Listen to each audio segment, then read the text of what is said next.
I knew it was upside down all along.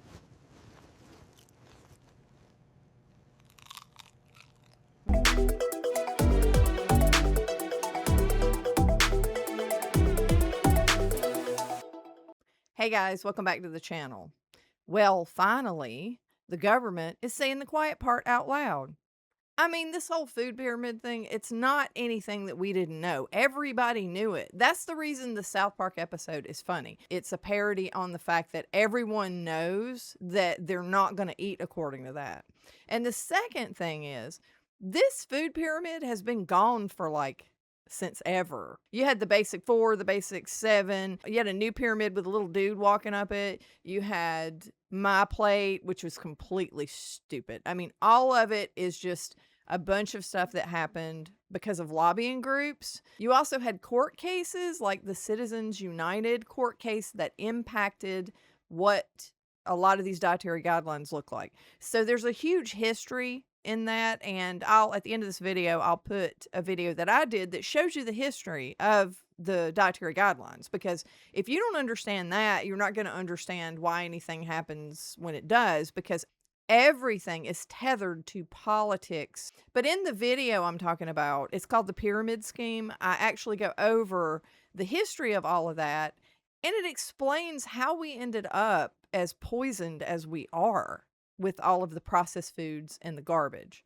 And USDA, my least favorite ABC agency. I do not care for them at all, because if you look back in history, they're extremely corrupt.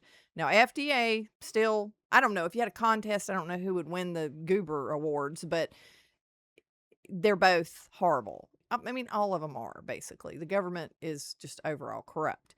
But as time goes by, the public starts to catch on, and the jig is up, and they have to do something about it. So let's take a look at the announcement and then kind of read over the guidelines themselves and see how they've changed. Okay, so this site is Realfood.gov. Real food starts here. Better health begins on your plate, not in your medicine cabinet. True. Gotta agree with that.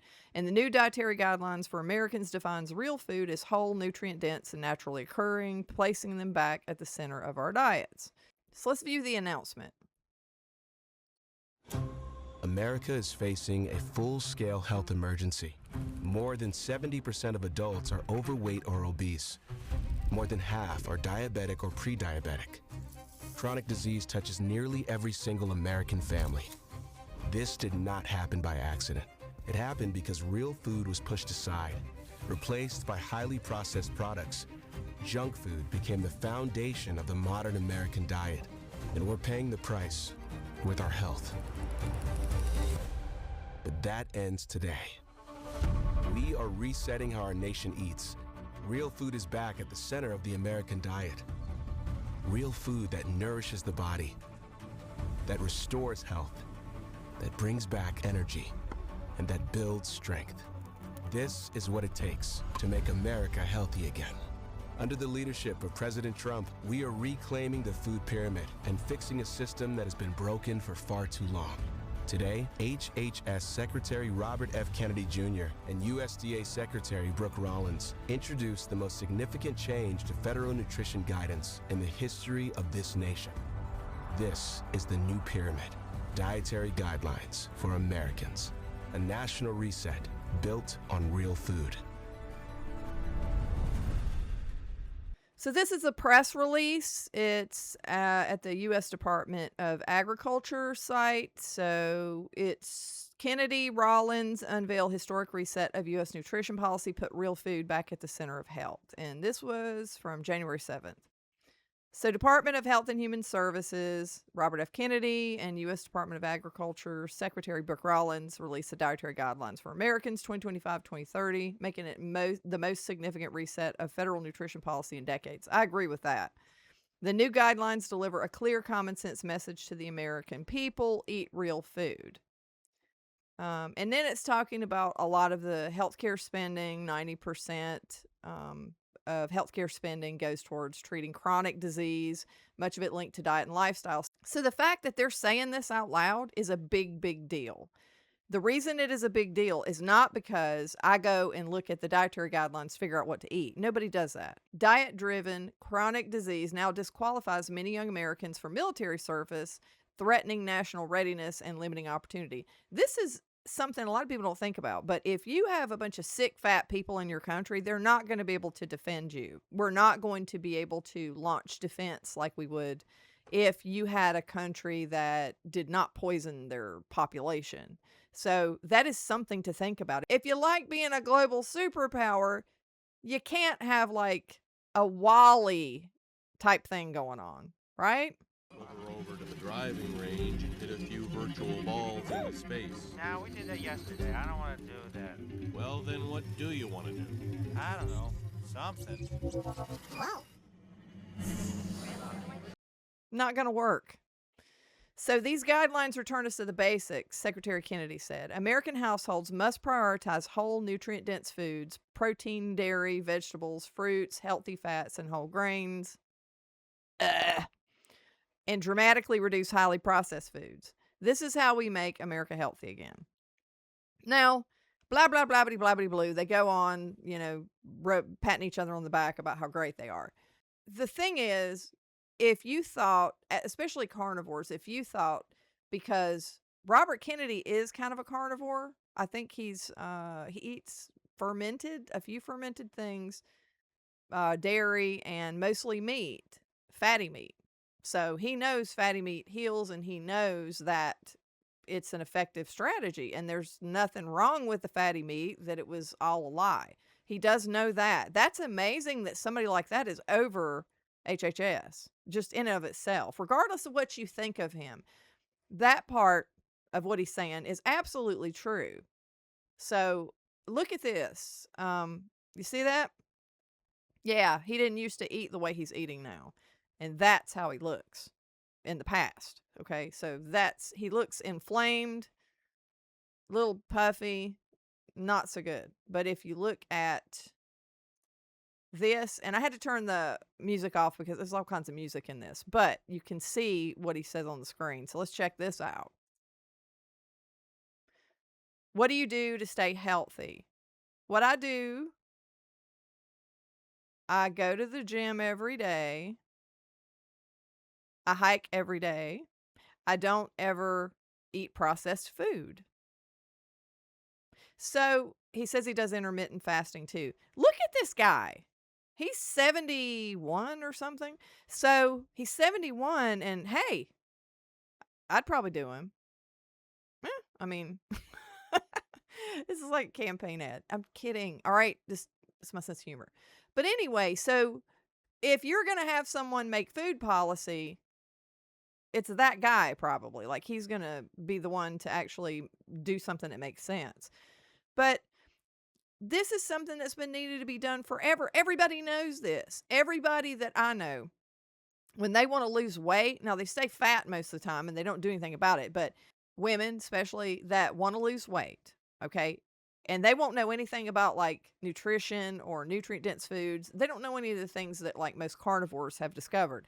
But the first thing they do is they stop eating bread. They stop eating grains, and they lower their carbs. So that is in the zeitgeist. Everyone does that. Everyone knows that. It's been known forever. So what that says to everybody is that grains make you fat, because they do. Now, on top of that, it's making a lot of people inflamed. Now, what did grains look like thousands of years ago? I have no flipping idea. I don't know. I'm sure that whatever it is that we are consuming when it comes to grains is some type of Franken, molecule or something. I'm sure there's all kinds of crap that has gone on because of the genetic engineering that's done and GMO foods and all this kind of stuff. Things are not normal anymore, so it may have a lot to do with that. I don't know. Can't answer that question, but we know this for a fact. So that is why everybody goes low carb. They already do it. It's not just that the food pyramid was flipped. It was that this is a major paradigm shift. And while, yes, there's vegetables and everything in it and all of that, and we know how we feel about vegetables and toxins, but one of the biggest things that the carnivore community pushes is that you're not eating real food. That's part of the problem. So anybody on the SAD diet, if they go to whole food, that is going to improve the health drastically. Okay? It just will, because a lot of it is the processing. Now, it's not all of it, and a lot of people need to take that further. And I do wish they would reference the toxins in plants, but they're not going to. You know, you wish in one hand, crap in the other, see which one gets full first. You'll have a handful of crap. Okay. So it's not going to happen, but you have to kind of take the win whenever you can get it, because this is coming out of the swamp. It's coming from the swamp. So you have to kind of look at it that way. Okay, so dietary guidelines for Americans. And here we are. We have the pyramid. Now, there are actually people complaining about the art style. I'm like, really? That's all you can do? Now, it gives vegetables equal footing, because that's what is always going to be. That is always going to happen, just because of the economic situation and the power, where the power is concentrated and all of that. That's going to be, they're not going to take that away. They're not going to say anything about them being toxic, I'm sure. So you have protein, dairy, and healthy fats. And look at that big ribeye sitting there. That is an amazing thing. You got the hamburger meat, you've got the ribeye, you got eggs, and all this other stuff. So you still got the nuts and the seeds, which is atrocious. But, I mean, and you got the teeny weeny little whole grains at the bottom. So I want to get to the part, I don't want to read this entire document, but it's there. I'll put the link in the description for you to look at it. It's got these sections in it. Eat the right amount for you. The calories you need depend on your age, sex, height, weight, and level of physical activity. And we're talking about calories again. But it's true, like, as far as the amount of food you eat, you're going to eat more food if you're more active. And if you sit around and watch Netflix all the time, you don't need to eat as much food. That's just a general, it's just like a general rule. So it's good he's saying that. Prioritize protein foods at every meal. Consume meat with no or limited added sugars, refined carbohydrates, or starches, or chemical additives. I'm looking for an actual reference to animal fats. Prioritize high quality nutrient dense protein. Consume a variety of protein foods from animal sources, including eggs, poultry, seafood, and red meat, as well as a variety of plant-sourced protein foods, including beans, peas. Okay. Swap deep-fried cooking methods with baked, broiled, roasted. I don't see anything in particular about seed oils when I look at this. Fruits, vegetables, they're always going to say that. Vegetables and fruit serving goals for a 2,000 calorie dietary pattern. Okay, the whole 2,000 calories a day. My God. All right, here we go. Incorporate healthy fats. Healthy fats are plentiful in many whole foods, such as meats, poultry, eggs, omega-3 rich seafood, nuts, seed, full-fat dairy, olives, and avocados. When cooking with or adding fat to meals, prioritize oils with essential fatty acids such as olive oil.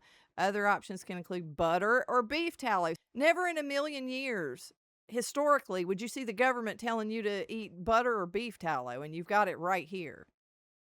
In general, saturated fat consumption should not exceed 10% of... Okay. Rome wasn't built in a day. Prioritize fiber rich. Okay, the fiber thing's never. It hasn't gone away yet. It needs to die out, just like the stupid pyramid and the love of grains and everything, and the whole con on processed foods. The fiber thing needs to die as well. But like I said, you gotta kind of appreciate what you're getting, not that you didn't get what you exactly wanted. Limit highly processed foods, added sugars, and refined carbohydrates. Avoid highly processed packaged, prepared, ready to eat, or other foods that are salty or sweet, such as chips, cookies, candy, Prioritize nutrient-dense foods and home-prepared meals. When dining out, choose nutrient-dense options. Limit food and beverages that include artificial flavors. Hello. Petroleum-based dyes, artificial preservatives, and low-calorie, non-nutritive sweeteners. Avoid sugar-sweetened beverages such as sodas, fruit drinks, and energy drinks. While no amount of added sugars or non-nutritive sweeteners is recommended or considered part of a healthy, nutritious diet, one meal should contain no more than 10 grams. Okay. When selecting snack foods, added sugar limits should follow FDA healthy claim limits. For example, grain snacks should not exceed 5 grams. Okay. They just get all their little macro. They're telling you how much it's this and that and the other thing, which is largely useless in a lot of cases. Added sugars. To help identify sources of added sugars, look for ingredients that include the word sugar or syrup or end in "ose." Good tip. Added sugars may appear on ingredient labels under many different names, including high fructose corn syrup, agave syrup, corn syrup, rice syrup, fructose, glucose, dextrose, sucrose, cane sugar, beet sugar, turbinado sugar. What the hell is that? Maltose, lactose, fruit juice concentrate, honey, and molasses. Examples of non-nutritive sweeteners include aspartame, sucralose, saccharin, xylitol, and acesulfame K. Acesulfame K. And I'm not familiar with that one. Sorry, I can't say it. Some foods and drinks, such as fruits and plain milk, have naturally occurring sugars. These sugars in these foods are not considered added sugars. So what I like about this section is that so many people have no idea what they're looking at. They don't understand what they're putting in their mouth. And the fact that they're actually going over this, because one thing I always saw that was a travesty, it was horrible, it's a crime, is that people who were trying to diet or they want to try to heal themselves or do better, they would just go get like artificial sweeteners, or like they would try stevia. And it would say stevia on the bag, which is from a plant, versus, say, aspartame or Splenda and all that other crap, the synthetic stuff. So they were trying to be healthier.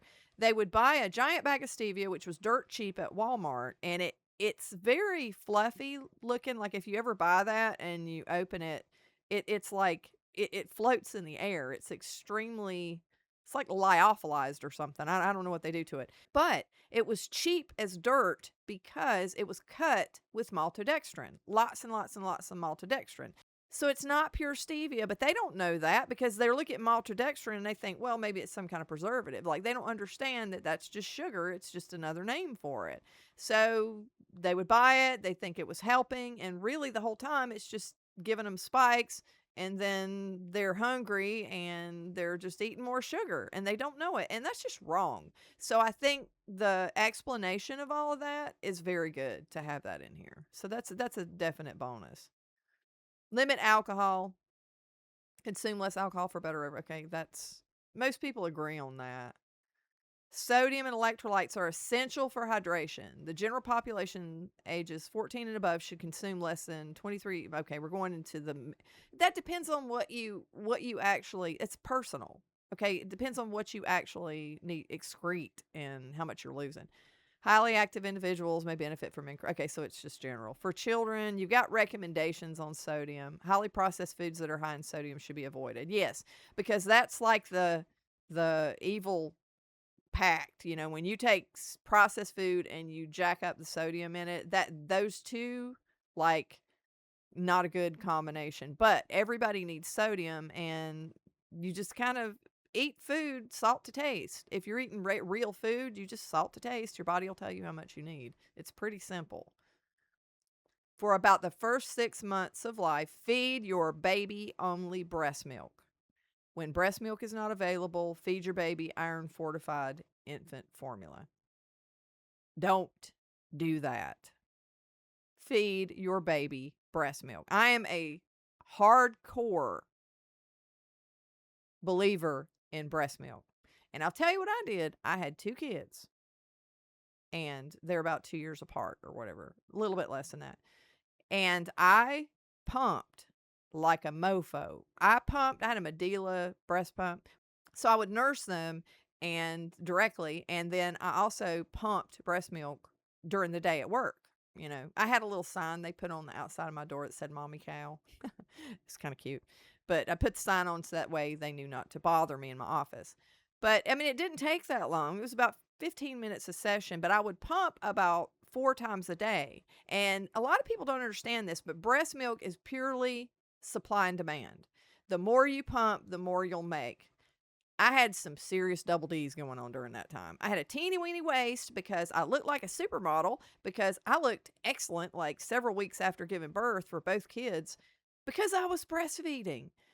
A lot of people don't understand your uterus does not go back into position if you do not breastfeed. We are meant to breastfeed as women, and a lot of people don't do that, and they get what's called a pooch. You ever seen anybody that like talk about their pooch?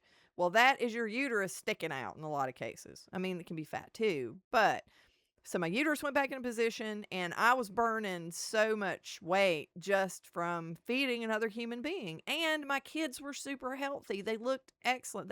They just looked different. When you see breastfed babies in the doctor's office, a lot of times you can point them out. Now, the whole formula thing, I will not go down that rabbit hole right now, but I think it's evil incarnate. I really do. Okay. So continue breastfeeding as long as mutually desired by mother and child for 2 years or beyond. If feeding, supplementing infant formula. Okay.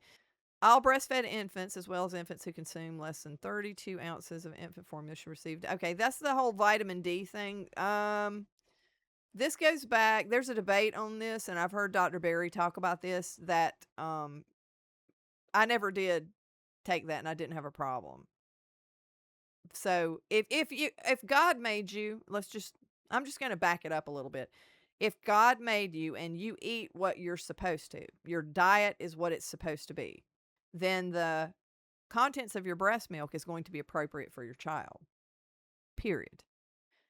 Now, that being said, I think the reason a lot of times they'll get you to supplement with a lot of things is because everybody's eating garbage, and their breast milk doesn't have what it needs for the baby, so they have to supplement. That's just common sense. If you're eating trash, your baby's going to have trash, right? Or your body's going to prioritize what your baby has. But if you don't have the building blocks to make the things in the first place, you can't give your baby what your baby needs. So I think that's where a lot of that comes from. But there's debate over that whole thing about the vitamin D.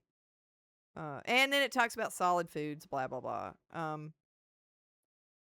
Now, it talks about infants should receive a diverse range of nutrient-dense foods and appropriate textures while avoiding. Okay. I don't agree with that either. Like, I go with Dr. Chafee on this. If you look at kids and you feed them a Brussels sprout when they're little, they want to yak because it tastes like crap and they want to spit it out because it's bitter. Why are our foods bitter? Well, they're bitter because they're full of toxins that you shouldn't put in your mouth. So I disagree with the whole textures and rainbow and all of this kind of crap. But am I surprised that that's in there? No, I'm not. I'm not surprised at all. Avoid added sugars during infancy and early childhood. I mean, introducing. Okay, this just goes into how you feed toddlers, and that's okay. Middle childhood, adolescence. I'm not really interested in all of this because it's just same old crap, probably. Might be more embedded in this that I don't know about, but again, I don't care so much. I care about the paradigm shift in that someone is saying, hey, I'm putting a ribeye at the top of this, bitch, and this is good for you. And tallow, he talks about tallow a lot, Kennedy. He talks about eating things made with tallow. So that's amazing. I mean, think about it. Think about how amazing this is. This is amazing. And that's the reason it's amazing. Not that it's going to fix everything or everybody's going to start eating healthy. They're not. They're addicted to highly processed foods. Severely addicted to highly processed foods. All of the sad dieters are as addicted as any drug addict. It's just food. So that's the reason they pay so much for DoorDash and Uber Eats. I was watching a episode of Caleb Hammer, and he was talking to these people, and they were just ridiculously devastated financially. And they pulled the woman's phone up, and she was saying, well, I don't order food that much. And she had to be 300 pounds if she was an ounce. And she literally had ordered like DoorDash, like, I don't know, 30 times in like 2 weeks. It was something crazy.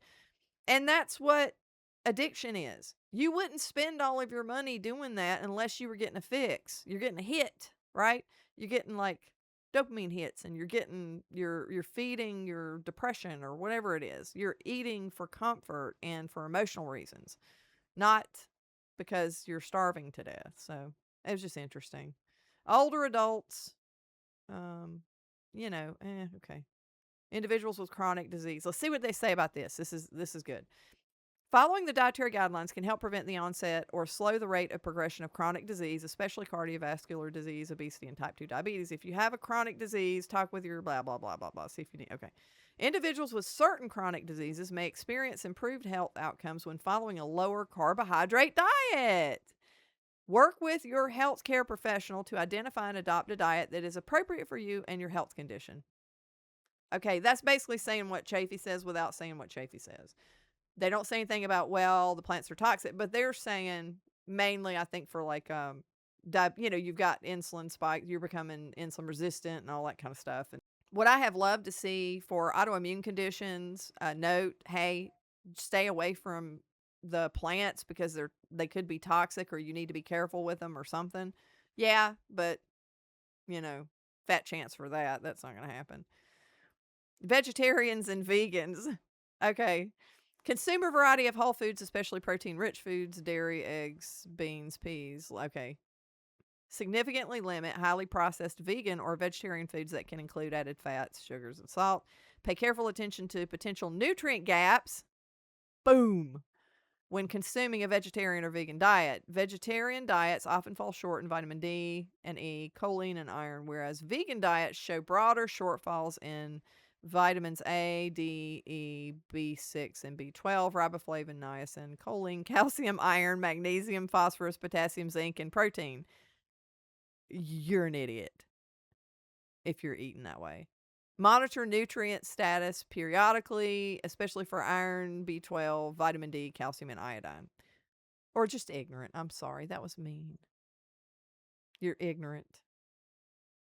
You might also be an idiot, but you're ignorant. So, to avoid nutrient gaps, prioritize targeted supplementation, diversify plant protein sources for amino acid balance, and enhance mineral bioavailability through food preparation techniques.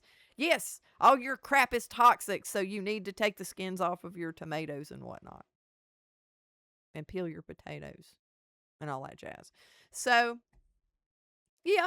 I mean, we've got to take a win when we get a win here. I mean, nothing's perfect, right? It's kind of like politicians. It's like I'm gonna change everything, and I'm gonna get in office, and It's like, no, you're not. Like, you're not. You're not. Change doesn't happen overnight. Okay, just because somebody wants it, that's not how it works. So. This, though, is the beginning of something. If you look back in history, and I always talk about history, if you go back in history and you look at when everybody believed cigarettes were great. Doctors were prescribing them for anxiety. They actually gave prescriptions for freaking cigarettes.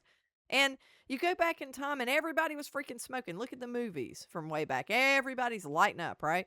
Whenever there was some evidence and then people started to push back on the whole smoking is okay thing, I'm sure you had the same reaction. You had people going, oh, they're saying that they're crazy. They're saying smoking is bad and there's no evidence of that. And you had corruption and you had people covering things up just like we do here, just like we do with the whole animal fat thing. It's a lie. It was made up. It was propaganda. There were studies that were fraudulent. I mean, the whole thing, it's just history repeating itself. It doesn't matter if it's cigarettes or demonization of animal fats or glorification of sugar.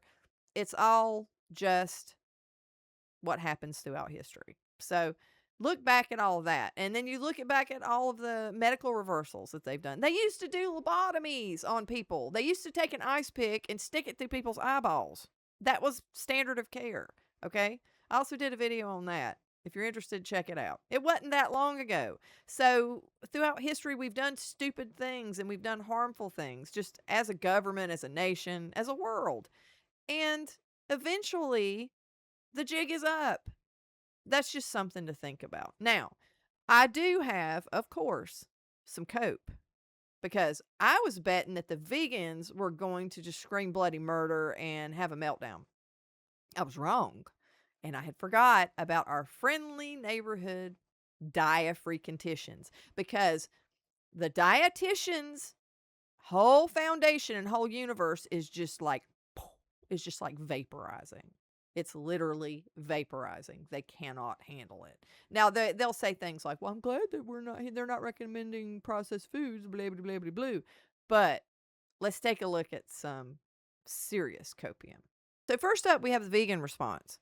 And I don't even know who this is. I really don't, but it's just some random chick, who's obviously miserable and wanting to bitch in her kitchen or something. I don't know. And she complains about it. But I was surprised I couldn't find as many vegans crying about stuff. But give it time. They just probably need a little more time for it to sink in. So let's see. Check it out. That's the other thing that I kind of wanted to talk about in this video is that the new pyramid, the food pyramid came out, and wow, what a disgrace. It's kind of like we're heading towards idiocracy, which I'm not surprised because I can see it.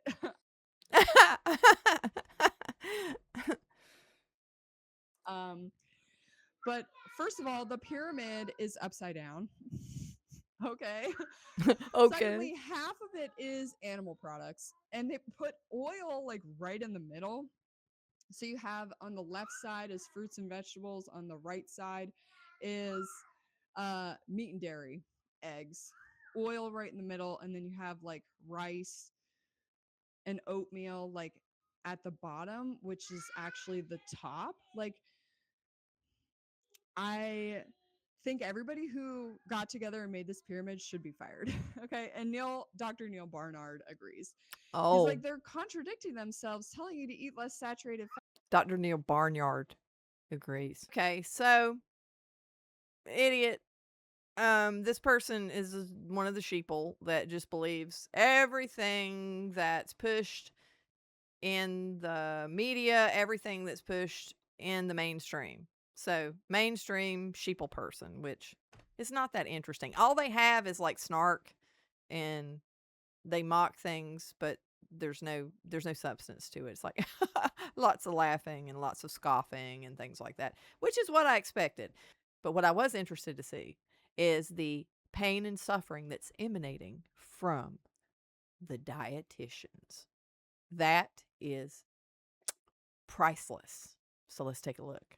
Okay, so registered dietitian opinion on RFK Jr.'s new food pyramid. Let's check it out. The new food pyramid was released, and as you probably know about now, there is some controversy about it. So what is my hot take as a registered dietitian? Here we go. Whole foods, yes, I'm all for it. The fact that this pyramid is highlighting more fruits and vegetables, fewer refined grains, less or no ultra-processed foods, limited added sugars, that is amazing. The problems that I have with it is, one, they're limiting complex carbohydrates, which are great for our energy. They have B vitamins, they give us fiber. She said the F word. She said the F word. Fiber. I think you know how I feel about that. Two, they're promoting increased saturated fat intake, which we know as dietitians, it is shown from science that Science, not science. Is she about to cite studies? Studies? Is she? Oh, she's got a graph. It's got a little red line on it. She must be telling the truth because, like, there's an x-axis and a y-axis and a little arrow. too much saturated fat will increase heart disease risk. So we want to make sure saturated fat is less than 10% of our overall intake. Full fat dairy, not necessary. Lots of red meat, not necessary. And where's the recommendation for plant-based proteins? Certain populations can benefit from full fat dairy, like women who are trying to get pregnant. It can increase fertility, but it is unnecessary. We know that low fat and no fat dairy, like Greek yogurt, are excellent sources of protein. I can't comment. And a really healthy, balanced part of our diet. The last thing I want to say about this is ideal, and it's actually a great recommendation to reduce these processed foods that make up over 70% of our diet. However, how are people who can't afford or don't have fresh foods available to them going to meet these guidelines? All for whole foods, you know it. Eat more fruits and vegetables, get in those colors, eat lean protein again, and get in those colors, because reasons. Why? We're not finger painting. It's food. That does not make any sense, and there's nothing to back that up. I'm sure she has more studies to show why the rainbow's good, but whatever. I don't complex carbs, and she's saying lean meat, lean meat, lean meat. Lady, the quiet part that nobody said out loud has been put in writing now. Put in formal writing, is in government documents, that steak, butter, things like that are not detrimental to your health. Period. Proteins, get your complex carb, but please don't lean into the beef tallow. Don't lean into the beef tallow. So the myth is part of their existence as a dietitian. They're registered. There's a registry for that. How's that going to change? Because all of those organizations are like tied to the government. So are they going to keep preaching breads and stuff and grains and all that when they'd be at odds with the government agencies that probably are a part of licensing them? How's that going to work? That should be very interesting. So I'll probably follow some dietitians to see what their hot takes are on this, as far as like overall and over time, like how they respond. I want to see how this is rolled out as far as what nursing homes do, what schools do. I want to look at the economic impact of a lot of this, because that will change. And plus, when you go to your doctor, like, how's that conversation going to go? He's been telling you that you need to eat whole grains and all this kind of stuff, and that you should never touch animal fat. How's that conversation going to go? Is he just going to go, oh, I was wrong or whatever? I mean, I don't understand how all of this plays out in reality, like what this looks like on the ground. This should be very interesting to watch, though. Very interesting. So I want to just bring this back around, obviously, to the carnivore diet. If you've never tried the carnivore diet and you're looking for health changes, you're looking for weight loss and feeling better, you don't feel good, you don't know why, you've tried all these diets and nothing's worked, I highly recommend that you try the carnivore diet, because we've always been saying these things. This is not new. A lot of the things that are put into the food pyramid, we have been saying this all along. The carnivore diet, at its core, is a radical departure from the carbohydrate-centric, industry-influenced paradigm. It strips away the very foods that form the base of the traditional food pyramid, the grains, the processed carbs, the added sugars, and focuses on what our bodies are ancestrally adapted to thrive on, animal products. This isn't just about restriction, it's about optimization. When you remove the noise and focus only on animal products, you unlock some profound metabolic and physiological advantages. Like high bioavailability, animal foods provide nutrients in their most bioavailable forms. Satiety.